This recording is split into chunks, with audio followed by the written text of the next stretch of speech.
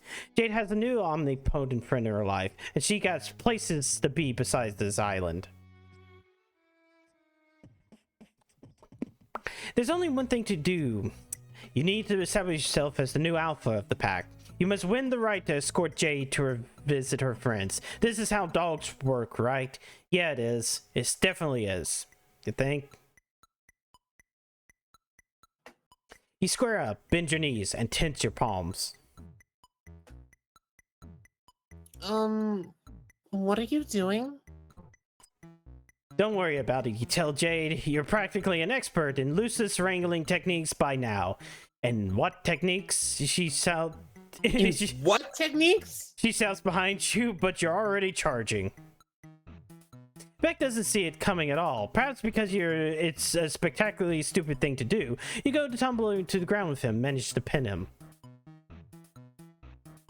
You know exactly what to do now. There's only one possible course of action, and it's been inculated with such. Oh, hey Vanessa, you've come for Pesterquest. We're talking to the furry girl. You understand that, right? You understand that, Vanessa, the furry girl? Anyways. And it's been inculated with such mimetic gravity that you're entirely certain it will work as intended. I should just go ahead and do the shout out. Well, there's only one choice here. Fuck it. Apologize for Homestuck. No! You're not going to apologize for Homestuck. There's no apologies. Not here. We're punching back in the snout. Oh yeah, also I should go over the thing. Hey, I'm Xavier, I'm a lizardman. Don't listen to chat to call me a frog. I'm here with Lulu and we're playing Pesterquest, so yeah. I should be saying that instead of like anything else. You punch back in the snout to establish superiority and immediately realize it's not working as intended. He snarls and flares up with neon green, energy crackling around his body. You wince as the heat washes over you, as if you open an oven door. Your arms' hairs stand stiff with electric terror. What were you thinking? This is a fight you can't win. Beck lunges at you and sinks his fangs into you. You yell, pain splitting your side, radioactive fire roaring in your arm. You yank yourself away instinctively, try to teleport, but as you disappear, Beck's teeth catch you in the shoulder and hold on tight. Wait. What? Image not found? BG, get me out of here. Not found, damn. Interesting. We seem to have run into an error. I don't think that's an actual error. I think that's just like them playing coy. The two of you go hurtling through the nothingness, and you're pretty sure that you've left blood splatters on some meta-narrative construct, like a website scroll bar or Winpy's debug screen or some shit. Yeah, fair enough. Eventually, you come exploding back into cannon and bounce off the purple spire with an ungainly smack, dislodging Beck in the process. You tumble onto a bridge and scatter some dudes in goofy jester outfits, and Beck lands in front of you. Good boy? Can we call it even here? He snarls and green flames crack the stone beneath his feet. So much for that. You throw up your arms in front of your face and squeeze your eyes shut as Beck lunges again, but you don't feel the sting of his fangs against your flesh. Instead, you feel the singularly odd sensation of your body passing right through Beck's, as though you just had a window thrown at you, like a reverse defenestration? Refenestration? Unfenestration? The world beyond your eyelids strobes green, and when you open your eyes, you find yourself staring at a massive, verdant sun.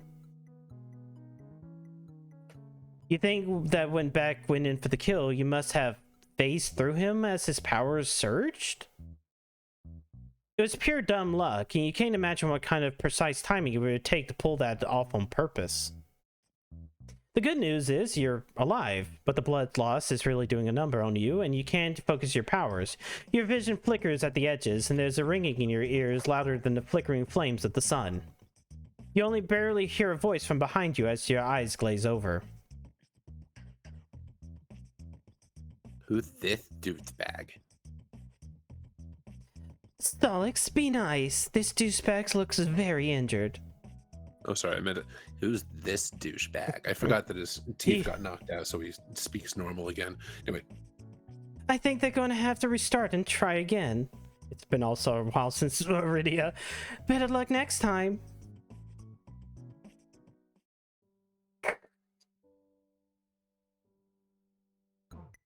So don't fight the dog. Yeah, I guess That's we can't. bad. Fighting dog is bad? Wow. What? Lulu, All right, we gotta go please. back to the main menu. No. Oh, yeah, I can't go past that. Look, Yeah, it couldn't go past the selection. most previous selection. Stay calm. Explain thyself. Alright. Explore. Oh boy, Explorer. You present your most finely honed smile of confidence and urge to Jade to stand. This is no time to mope around. There is plenty of fun to be found without leaving this island. You suggest that perhaps with your help, you can give her the opportunity to explore that temple she's always been curious about. Really? That would be super fun. But what about Beck? Oh, there's nothing to worry about there. You just need a genius plan, you tell her. You tell her just to head over to the temple and you'll take care of the rest. Okay, if you say so, but please don't do anything to hurt Beck, okay? I love him to bits. You wouldn't dream of it. Not on this route, at least.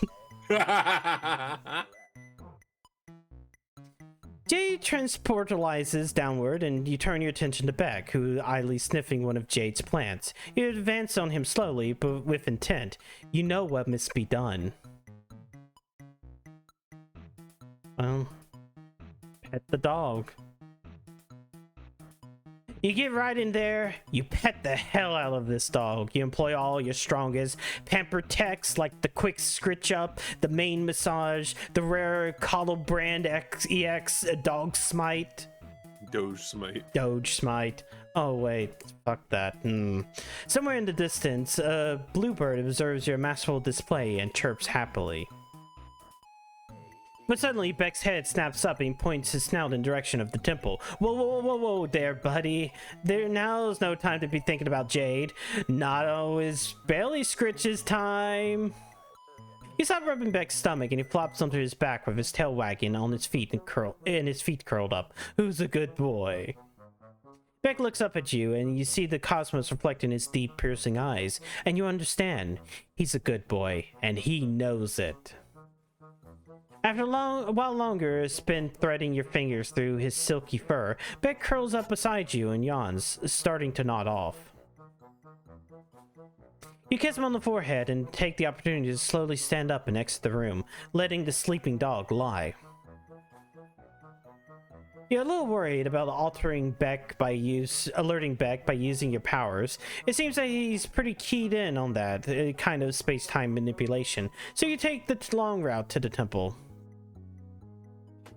Jade's Island is a beautiful place with rolling hills and lush sun-bathed plains. It looks like an excellent vacation destination, but it's also so bare. There is nothing and nobody around except for the hollowed whispers of the wind. You can see how this place would feel much less like paradise after years spent stranded there. Or stranded here. When you reach the lake surrounding the temple, you see the giant lily pads outside have arranged themselves into a walkway that you can use to reach it. How strange and convenient. You channel your inner frog and hop across. Hey! Up here! Jade calls down to you. She's waving at the temple entrance far above your head, waving down at you. Grooves carved into the wall form a ladder that you use to climb up, and soon you're standing beside her at the entrance to the temple. Than you? Huh? That you. But Than you. Oh. Form a ladder then. Sure, it's fine. It's fine. Move on. I swear I'm gonna make a mod for this game and it's just gonna be correct spelling mistakes. There might be already one of those. A huge imposing archway marks the ingress between the sunny island and the dark interior of the ruin. From within, you can see faint yellow-green glow that comes from the runes carved into the walls. Spooky. As you proceed through the entryway, Jade runs a hand alongside the glowing walls, her face bathed in the sickly green. At the end of the hallway is a large round platform decorated with cloudy designs and a glowing orb at the center. It doesn't pique your inner interior decorator, but James seems quite awed by the sight. This is Skaya. I knew this temple had to be connected to that world in some way. Jade rushes onto the platform and it begins to descend. You quickly follow her before you left behind, as the elevator takes you down into an expansive dark room below. Much like the rest of the temple, the space seems very sparse and is illuminated by a faint glow of the runes on the walls. A large purple lotus flower rests on top of the pedestal in front of the elevator, petals wilted. This is an electronic display. There is an electronic display built into the pedestal with a timer that can feasibly count down for millions of years, but it seems to be glitched, stuck a few hours away from zero, with second stitches constantly ratcheting back and forth between two numbers. Jade places a hand on the pedestal and sighs. The number's stuck. I think this is a time capsule, but it's malfunctioning for some reason. Was I supposed to open it when the light or time was right? Now I'll never know. What else could this place be hiding from me? As if on cue, the elevator platform shudders and begins to rise behind you. As the platform ascends, it becomes clear there's a pit behind it, which is basically video game logic 101. Jade looks down into it, and you follow suit and see... Transportalizers? There's two of them, one a deep purple and the other a brilliant gold. Jade leaps onto it and down the pit, which is pretty brave maneuver because it's deep as hell and real life still has fall damage. She grunts and sinks to her knees from the impact, but quickly recovers and rushes over to the golden transportalizer. She examines it for a moment and clambers on. With a soft click, the pressure plate depresses and the device surges to life. She disappears in a bright flash of light. Well, shit! You better follow her. You hop down and step on the transportalizer. The same flash of light consumes your body. You feel something like wind whipping around you as your molecules are dematerialized and reassembled into a new locale, a glimmering golden palace. Wow, this place looks way too fucking bright. Someone needs to crank the saturation down pronto. Don't believe it. Jade is looking around you with wide eyes that reflect your golden surroundings. This is it. This project, the planet is visiting my dreams. I didn't think it was possible to get here like this. What does it mean? Why am I allowed to be here right now? I should go talk to the queen. And with that, she's off, sprinting down the halls with a renewed sense of vigor. You scramble to keep up with her, threading your way through the crowds of confused white-shelled folks in fancy outfits. They kind of remind you of yourself, but with chitinous bodies. You sidestep a lady carrying a paint can and shuffle down a lengthy golden staircase adorned with regal gold spikes, and you have only barely keep your eyes on Jade's long black hair as it swishes behind her. When you finally catch up, she's in the middle of an argument with two burly fellows in white suits. She stamps her foot at them, but they are undeterred, blocking her passage further.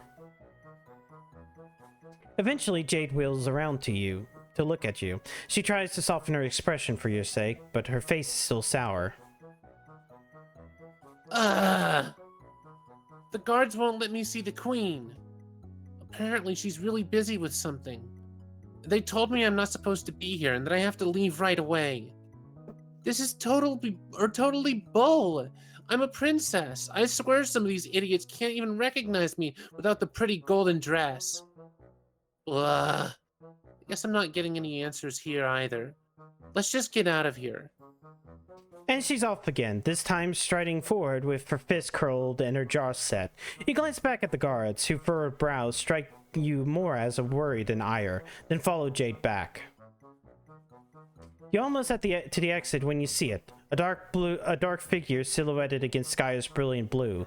They're humanoid in shape, with two lengthy wings outstretched and with two leathery wings outstretched and inky black tendrils trailing behind. Crimson forest crackles in their wake, and they swoop over the city like a bird of prey. Something about them gives you a major case of heebie-jeebies. You do a little nervous half-jog back to the transportalizer and get the hell out of Dodge. The temple feels oppressively dark compared to the brining bright of Prosperet. You spend a little while blinking as your eyes readjust.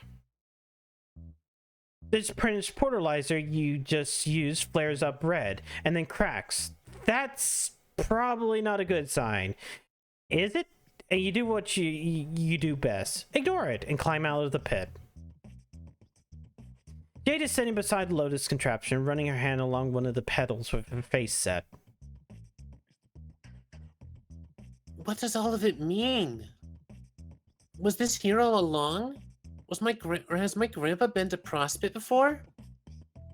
If I can go there, then it must still exist. The game must still exist, but how? None of it makes any sense. I need to think about this. You follow Jade slowly back to her house as she mumbles to herself, brows furrowed. You can barely catch what she's saying, but she's clearly thinking hard. The clouds have never been wrong before. Is it too early? Was this meant to happen? Once you reach the atrium, Jade lets out a sharp breath and nods her head. Resolute, she turns to you. Alright, I think I understand. I know what's going on now.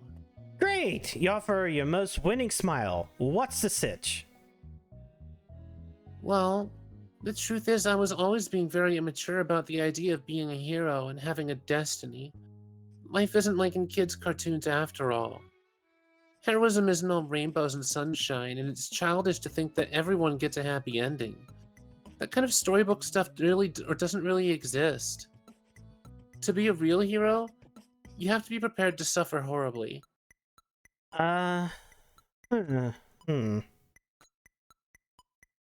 It makes sense when you think about it. If everything came easy, there wouldn't actually be anything heroic about it. Why else would my grandpa have put me on this island? Why else would Beck want to keep me safe here, even now that everything's changed? It's because it's my destiny. I have to prove that I'm willing to suffer and willing to sacrifice. That has to be it. This can't all have been for nothing, right? That's not the way the world works. Everything is a purpose, even if it's not clear at first. Seeing Prospect in the flesh reminded me of that. My purpose is to do what I've always done, what my grandpa and Beck have helped prepare me for. I know I'll be really lonely, but in the end it means that everything will continue to play out the way it was meant to. It's a very noble job, and I have to be the one to do it. You're at a loss for words. This really doesn't feel like the right takeaway from all of this, but you don't know jack about Spurb or Destiny or any of that nonsense, so who are you to say otherwise? So thank you for helping me visit Prospect. I wouldn't have figured this all out if not for you, and I'm sure that meeting me is one step along the way towards your mysterious fate as well. I'll be rooting for you. Jade erupts into a broad, beaming smile. It may be the first completely genuine smile you've seen from her in this entire time, but that doesn't make you feel any better about it. In fact, it's more of a knife twisting in your gut, and when she throws her arms around you and hugs you, the knife pushes deeper to the bone. Well, you probably have more important stuff to do than keep hanging out with me. I'll let you get back to it. Jay turns around and heads for the staircase, leaving you to stare at her retreating form. Is this it? Will you accept the new destiny you've written for Jade and allow her to stay trapped here on this island? Sorry about that. Oh god, they actually... Another choice? Holy fuck. Okay. You know, I'm thinking I might have to dip after Jade. Really? Yeah. That's all right, right? Yeah. That way we can take the trolls in Ooh. even twos. That's true. Okay, what to do? Or fours, or whatever we end Yeah. up taking them in. Except... Do not. Alright, Chad. If you're still from Vanessa's raid, I've been giving choices to chat.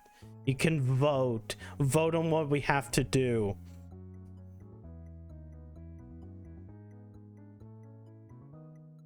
I'm pretty sure it might not... Well, no. Sometimes these choices matter. Sometimes they don't. Like that one time with roses, and it didn't matter. It totally didn't matter. I'm assuming they did it in 4s anyways. Because I assume they did another staggered release. Like they did with Friend Sim. Mm-hmm. So you do the kids, and you would do 4 trolls, 4 trolls, 4 trolls, and then you would do the last 4 kids. Yeah, pretty much. Although, actually, the last 4 were also released individually. Huh. So they got released each on their own. Damn. Okay, do not accept. Do not accept. All right. Some people might have taken this lesson in some people might take this lesson in the responsible use of reality Take this as a lesson. Some people might take this as a lesson in the responsible use of reality altering powers. Some people might swear off manipulating canon entirely, but not you. What's the point of having sick-ass powers at all if you never use them? Maybe some god is going to punish you for the way you've been fucking with the universe. But right now, you don't care. This girl will burn herself to ashes to keep her friends warm. And the least you could do is risk the flame for her sake. You quickly sprint up the stairs. Oh, you're not leaving. Don't you have places to be? I'll be fine here alone, I promise. It's my duty. I'll get used to it eventually. You can't imagine she's okay with that, no matter what she says. Does she really want to stay alone for the rest of her life? Well, of course not. What I want to do is explore the world and hang out with all my pals. But it's not about what I want. It's about what has to be done, and that's what it has always been about for me. Well, that's bullshit. Huh? Maybe Jay's fate dictates that she never... maybe Jay's fate dictates she never plays the game she wanted to play. Maybe heroes don't get a happy ending, but that doesn't mean heroes can't be happy. There comes a time in every young woman's life, you tell Jade, where she can't leave home because her pet is an overprotective god. Huh? Okay, that's obviously not true, but there comes a time in many young women's lives where circumstances beyond their control leave them without an escape. Perhaps it's easier to believe that escape will never come, but you can't let Jade do that. When life has you stuck, at home perhaps, you can still hold on to hope. You can fight, no matter how long you have to wait. You can keep looking for another chance to see the world. And if the universe tells you to sit, stay, and roll over, you look the universe dead in the eyes and ask, who do you think is the master around here? And then you tell them it was tell it to motherfucking heal. Yeah. Yeah. You're right. Even now, I was still being childish. It was easier to tell myself to be miserable for a noble cause instead of holding on to hope and maybe getting hurt again. But I have to have hope. That's who I am. I'm a hoper, not a moper. I will keep trying to convince Beck that it will be safe for me to leave the island. Things have changed. Maybe she doesn't, or maybe he doesn't realize it yet. He's kind of a silly, dumb dog at times. But he loves me, and I love him, and we can work it out. Maybe it'll take a while, but I'll definitely figure things out. While I wait, you'll come visit me sometimes, won't you? Of course you will. You're not in the habit of banning your friends. The idea is unthinkable. You promised Jade that you'll come visit her. Come visit. Come visit! A light bulb goes off in your head. One of those cool LED light bulbs. The kind that syncs up to your phone and changes colors and spies on you for the government. Party time. You asked Jade if she ever had a slumber party. A slumber party? No, I've never had one. Sounds exciting, but, is it really a party if there's just two people and a dog? That sounds more like a slumber hangout. Don't worry about it, you tell her. Just start getting the place ready for a bash. Pull out your sleeping bags, conjure up some lightly irradiated snacks, pump up those fresh jams, etc., etc. I don't know if we even have sleeping bags, but okay. I'll see what I can do. Maybe there's something useful in my grandpa's old supplies. You shoot her a confident salute and dissolve into the ether of cannon. Alright, Egbert, up and at 'em. It's party time.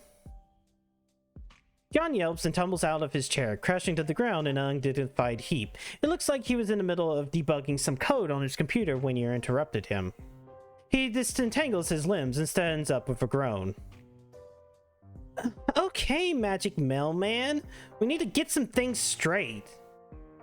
Your powers are extremely cool, but using them like this is kind of lame.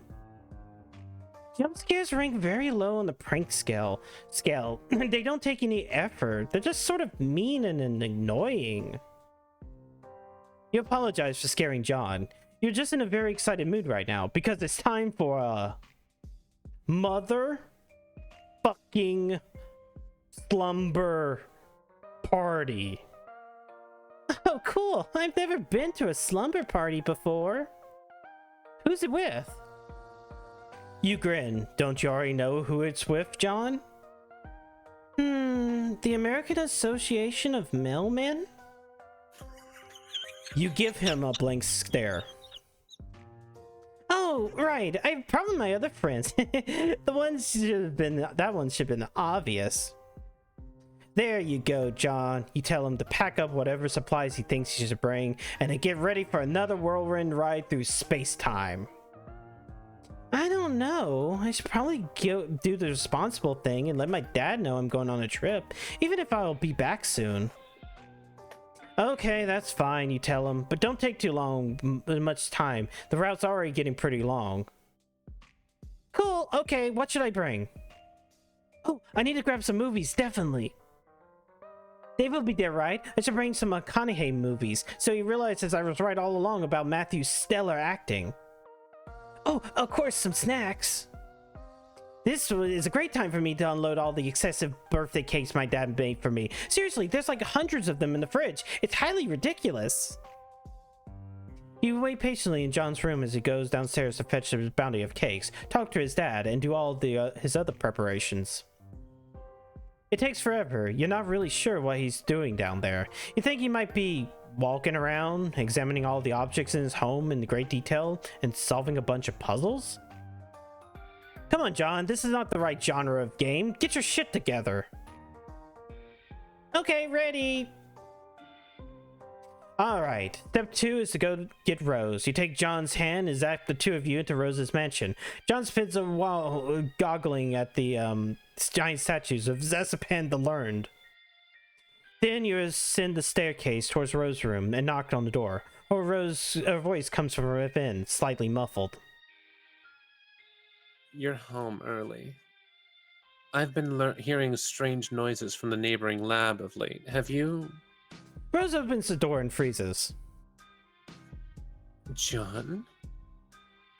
Her eyes widen and she slowly steps backwards, which John takes as invitation to stride into her room. Her cheeks darken as she scans the room, eyes flickering from mess to mess. Surprise, Rose! We're here to steal you away, like the owl who kidnaps Harry Potter. That's not... She sighs and turns to you. Care to explain the sudden intrusion? It is normally considered polite to call ahead, especially when one is possessed of reality-bending powers. Oh, don't be melodramatic. There's probably nothing too embarrassing in this room. John furrows his brow as he glances around the room, eyes sweeping over the walls. He eventually settles on some pictures that have been hung up. I mean, those are giant, look at these great drawings. Did you know those? That's so cool. I didn't know you drew stuff. Rose gives him a smile of a girl whose soul has just been shriveled into a blackened husk. Again, an explanation would be nice. You explain that you've come to collect Jade's friends for a slumber party. I see. The commercial and critical failure of Spurb must have impacted her more strongly than I anticipated. She really was looking forward to playing that game with us. Yeah, that's putting it lightly, probably. I would hate to disappoint her further. Consider this my RSVP. Rose gives you a curt nod and then turns to frown at John, who's poking around under her bed. Something tugs at the corner of her mouth. John, my mother is busy and will not be expected to return for a while. Why don't you and our strange friend go analyze her room instead? I need time to pack. Okay, Rose, whatever you say. Rose shoves you out of the room with more strength than you expect from a 13-year-old girl and shuts the door hard. Man, I hope Rose realizes that I was being serious when I said her drawings were good. We tease each other a lot, but she's really cool.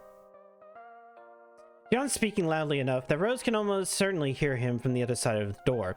You think that he knows that, but you don't say anything except to casually suggest that you and John go wait downstairs and admire all the ridiculous wizard art. He agrees. God, this house is so weird. Who needs a giant statue of a wizard? Where did they even get this? Oh, and speaking of weird, I didn't want to bring this up with Rose in case some funny story I'm not in on, but what's with all the writing on her? But John trails off as Rose descends the stairs with a neatly packed bag. Do you remember the writing? Yeah, I know. I've been wondering why you, the player, couldn't see it, or you, the person, but I guess it doesn't matter. Yeah, they have to, yeah. It doesn't really matter, but they can see it on each other's. Yeah. Shall we? We shall, you say. With a hand on each other's shoulders, you close your eyes and concentrate on the Strider apartment. Meow, meow, meow, meow, meow, meow, meow, meow, meow. You're aiming for the hallway outside the front door, but this power is still taking some getting used to. So instead, you pop into existence right on top of Dave's bed. He's tapping away at something on his computer, and as soon as you appear, his entire body tenses up. You've barely had a moment to react before Dave wheels around his tail and flings a handful of shurikens at you. One of them grazes Rose's cheek so closely, a strand of pale hair flutters to the ground. She turns to look at the weapon now embedded in the wall and runs a finger along the edge of the blade, squinting. Oh, Jesus shit. What the fuck, man? Surprise! Okay, rule 1 of time travel or dimension hopping. Don't fucking pull this kind of shit. I mean, seriously. Under any other circumstances, I'd be shitting my fucking nuts off about the opportunity to chill with my best bro. But dude, you can't just drop a guy's bestie in the middle of this room out of nowhere like this. This is an extreme social faux pas. You've got to give some guys some time to prepare. Don't be melodramatic, Dave. I assure you, there's nothing present in this room that can make us think lesser of you. If Rose was scared by that near-death experience just now, she doesn't show it. She hops off the bed and glances around. If you left any pornography out, it will only serve to confirm the hypothesis I have already made. Dude, are those selfies? Oh man, what are you doing the duck face in this one? Oh man. Oh, for fuck's sake, John. You get a VIP all access backstage pass, and the first thing you do is insult my stuff. Like some rowdy tool at a Nickelback concert rummaging through their closets instead of doing the musical world a favor and assassinating them. Well, yeah. You would do the same, dude. Touche. But anyway, aside from getting your grubby hands all over my pristine collection of cool swords, what the hell are you all doing here? We're having a slumber party. Are you in? Oh. I don't know. Bro is basically always keeping tabs on me. Guy wants me to be safe, you know? Or rather, wants me to be the only one in the right kind of danger to teach me lessons about irony and being a dope-ass fucking ninja master. It's all some pretty insane supervision, it's all some pretty intense supervision is the point being made here. Was already getting some rank vibes from him after that little jaunt over to the Olive Garden. Actually, the vibes have been off ever since John's B-Day, if I'm being honest. So I don't know how he'd feel about me gallivanting off on some magic snooze adventure with Slappy the time-traveling mailman. Seems like the kind of thing he'd take issue with. Oh, come on. He can't be that bad. What kind of guy wouldn't let his brother go hang out with his friends? Yeah, I guess. Be a pretty shitty kind of guy if he did that. Wouldn't he? Dave stares off in the middle distance for a while. Rose observes him intently. Look, Dave, I don't think it would feel right if we have all this big party and you weren't there. Jade would really miss you. As would we. Yeah. Dave glances furtively around the room as if he's expecting a camera to blink at him from up in one of those corners. All right, I'm in. Let me just grab some. Let me just grab some subs. That's supplies for short. Hey, mailman, what's Jade's hell dog like? Do I need to bring one of these cool ass swords? Cool? Those swords are like $5 Chinatown swords, aren't they? What? No. Okay, listen. While Dave grabs his stuff and John heckles him affectionately, Rose's attention has been drawn back to the shuriken Dave threw at her. You stroll over to ask her what's up. She responds with her own question. Have you been introduced to Dave's brother? Not yet. You've heard a lot about him, though. For the sake of diplomacy, you'll briefly touch on the opinion you formed. He certainly seems like a fascinating man. The kind of individual whose brain I would love to pick apart, just to find out just what twisted mechanisms fire off within its chambers. So that's what she's thinking about. Dave's bro. Rose chews on a bottom lip. Not exactly, but an adjacent topic. I'm mulling over the ethical quandaries presented by the existence of powers esoteric. What? It's nothing to concern yourself with yet. We have a party to attend, apparently. Right. Dave is unpacking up. You open both palms and suggest that everyone hold hands so you can best channel your powers. Really? We're holding hands. God, this is so lame. But he does it, and when he claps John's and Rose's hands, he shifts around and blushes faintly in a manner that suggests he doesn't really think it's so lame. In fact, he may think it's opposite of lame. He may think it's rad. And he'd be right. Friendship is the raddest thing of them all. You're full of warm and fuzzy friend feelings just as you teleport back to Jade's atrium. Wait, no, that's just the feeling of your body dissolving and reconstituting itself halfway across canon. There are very similar feelings. You head to the base of the staircase where you call out to Jade. Her guests have arrived, you tell her. Jade rushes down the stairs and nearly trips over her skirt. Her expression is tight and anxious, and when she sees your motley crew standing there, she freezes up. Her breath hitches in a half sob. You really did bring them. They're here. You're all here.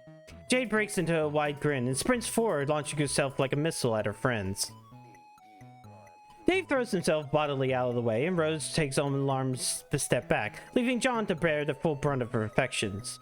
She crashes into him, and the two of them go spinning around and around as Jade laughs briefly. Breathily. Fine. Whoa, whoa, calm down there, Jade. It's nice to see you too. Tears are beating in her eyes when she squeezes him tight and then pecks his cheek with a soft kiss. Oh, John, I'm so happy to see you in person. In waking person and everything. I've spent so much time watching you sleep. Oh, what? Jay swings around to look at her other two pals. Come on, you two too. Get over here and start having, or get over here. We're having a 4 times hug combo right now. Rose and Dave cautiously step forward, and Jade, with John's help, yanks them both into a tight embrace. She smooches him on the cheeks too. Rose's face lights up with a blush, and Dave nearly goes catatonic. When Jade pulls back, she's clutching John's hand and tugging so hard she might pull the damn thing off. Come on, everyone, let's go upstairs. I found a bunch of military-grade sleeping bags and Grandpa's old adventuring gear and set them up in my room. We can play with all my toys and jam out to some music and stay up all night chatting with each other. And oh my god, you're here, you're all here. This is really happening. Jade's next laugh perches on hysterical, and she got tears streaking down her cheeks. Dave looks a little perturbed. Wow, holy shit. It's cool, Jade. No need to get so like this. It kind of fucks me up seeing you cry. Not that I'm trying to make this all about me. I mean, Dave, you're doing a horrible job of comforting her. Jade, come here. I shall hold you in my arms. Rose walks what over. the fuck was that? Huh? Don't worry about it. It's just glitching out. The vibration. Rose walks over to Jade, extends her thumbs, and swipes them down Jade's teary cheeks in a stiff mechanical motion. Then she wraps her arms around Jade in an embrace that can ingeniously be called a hug, but looks more like a precursor to an alien medical examination. John boggles at the display. None of you whack jobs know how to do this. Oh my god. Come here, Jade. Aw, thank you, John. Now come on, everyone, let's go. And the party begins. Tales told, movies watched, and fun aplenty. Many shenanigans happen, so many, perhaps someday you will recount them all in detail. But before you know it, the energy in the room has fled alongside the sunlight. The moon and stars cast their pale gaze upon the 4 supine friends, bundled up in the sleeping bags and caught midway between slumber and wakefulness. Dave is rambling about some inane bullshit that nobody's paying attention to, and Rose is attempting quite terribly to lecture John and Jade on the modern reinterpretation of Lovecraft's works. You think it's about time you bowed out. It's not that you haven't enjoyed chumming it up with these kids, but you feel kind of weird sticking around overnight. You can come back later. Besides, there's gotta be places to go and sights to see. There's an entire golden moon out there full of potential friends that you knew nothing about before today. The universe beckons and you are powerless to refuse.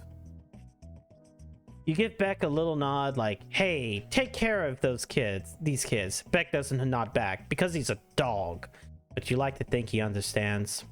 As you quietly slip down the staircase and out of sight, you spare one last glance at the group and find a sigh escaping your lips. Everything that's happened here feels almost too good to be true. And at last, can this brazen wish fulfillment go unpunished? You find that hard to imagine. There is something fate touched about these kids. You can feel it in your bones. As surely as the wind whispers through the trees or the stars dance through space, as surely as the turning clocks will call the sunlight back again, these kids will never be free of the bullshit that hounds them. But right here, right now, they are at peace. They have shared this one perfect moment together, and perhaps in the future there will come more betwixt the chaos. And maybe that's enough.